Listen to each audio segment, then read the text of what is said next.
Hoje farei um rápido comentário sobre a ida dos eminentes ministros da Suprema Corte aos Estados Unidos e a ida do eleito presidente Lula para o Egito. Em relação aos ministros da Suprema Corte, a tônica das discussões e das palestras que eles fizeram foi no sentido de que eles são os defensores da democracia e todos aqueles que estão se opondo, se manifestando contra o presidente Lula são golpistas ou são antidemocráticos. Eu acho que é uma observação importante a fazer. O presidente Lula tem 40% dos eleitores. 60% dos eleitores brasileiros não votaram nele. 39% votaram no presidente Bolsonaro, 7% não votaram ninguém e o resto prefiro não ir às eleições porque não estava satisfeito com os candidatos. O que vale dizer, eles estão hoje considerando que todas essas manifestações em todas as capitais do Brasil, de multidões na rua, que o Brasil é formado de uma multidão de antidemocratas. Quando, de rigor, as manifestações deles, como aliás as Forças Armadas definiram, são manifestações, por enquanto, de liberdade de expressão. Não estão pegando em armas, não estão fazendo arruaças. Estão apenas dizendo que eles acham que a Suprema Corte interferiu nas eleições ao não permitir censurar as redes conservadoras, permitindo tudo em relação às redes que apoiavam o presidente Lula. Então, me parece que há um dado que eu gostaria que os ministros pensassem, e que eu tenho a impressão que eles não estão fazendo essa autorreflexão. Nunca na minha vida, de 64 anos de advocacia, eu vi a Suprema Corte tão desfigurada como agora, na opinião do povo. Não estou dando a minha opinião, aquilo que o povo pensa. Os ministros não podem sair à rua, têm que sair com segurança. A todo momento se manifestam que eles são antidemocratas, porque quem está dizendo que os ministros são antidemocratas são aqueles que os ministros dizem que são antidemocratas. Como eu, quando sustentei a primeira vez, 4 ministros não tinham sequer nascido perante a Suprema Corte, escrevi livros com as maiores expressões do Supremo, Moreira Alves, 32 livros com o ministro Moreira Alves. O impressionante é que, com o ministro Oscar Correia, o ministro Cordeiro Guerra foi meu vice-presidente no Conselho Superior de Direito quando deixou. O ministro Sidney Sanches, o ministro Nelson Jobim tem livros escritos com ele, o ministro Marco Aurélio de Mello.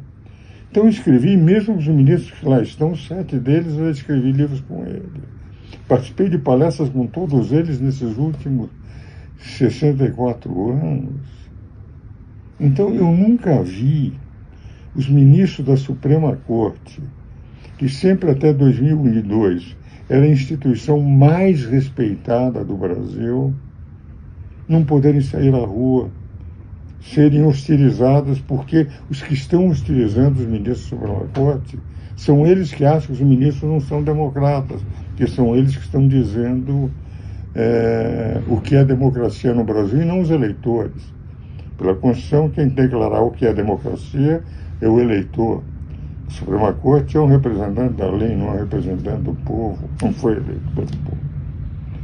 Então, o que me preocupa efetivamente nesse momento, que era a autorreflexão que eu gostaria que os ministros da Suprema Corte fizessem, porque é hoje a Suprema Corte uma das instituições mais desfiguradas.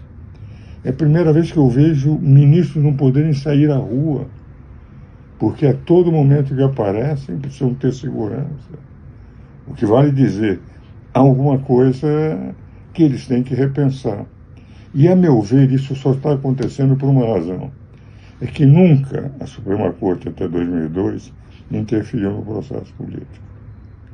Uma vez, Nelson Hungria, eu era estudante de direito naquela época, quando houve no golpe que derrubou Café Filho da presidência, o Nelson Jobim, o Nelson Hungria, disse o seguinte: aqui nós somos um arsenal de livros, não somos um arsenal de tanques. Não nos cabe interferir no processo político. Podemos dizer o que é certo e o que é errado na lei, e não achamos certo a derrubada de Café Filho. Foi o que ele disse. Então, o que eu gostaria que os ministros da Suprema Corte, como eu tenho sempre dito, e às vezes criticado por aqueles que me seguem no Instagram, por elogiar a competência, o conhecimento deles, é que há necessidade de uma autorreflexão. E isso acontece porque passaram a ser protagonistas políticos, a interferir no processo político, a tentarem ser legisladores, a atuarem nos vácuos legislativos, a tentar corrigir os rumos executivos, que não é função da Suprema Corte. E no momento que passaram a ser agentes políticos, passaram a ter do povo a mesma crítica que os agentes políticos podem ter.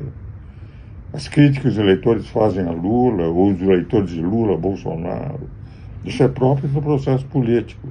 Mas quando a Suprema Corte tem o mesmo tratamento que tem os políticos por ter atuação política, alguma coisa merece pelo menos reflexão dos ministros da Suprema Corte, para voltar a ser o que o Supremo era até 2002, a instituição mais respeitada no Brasil, em que os ministros saíam à rua respeitados, todos ali, lá está o ministro Moreira lá está o ministro Oscar Correia, com ar de admiração, e não tendo que ter proteção, que não podem sair sozinhos à rua.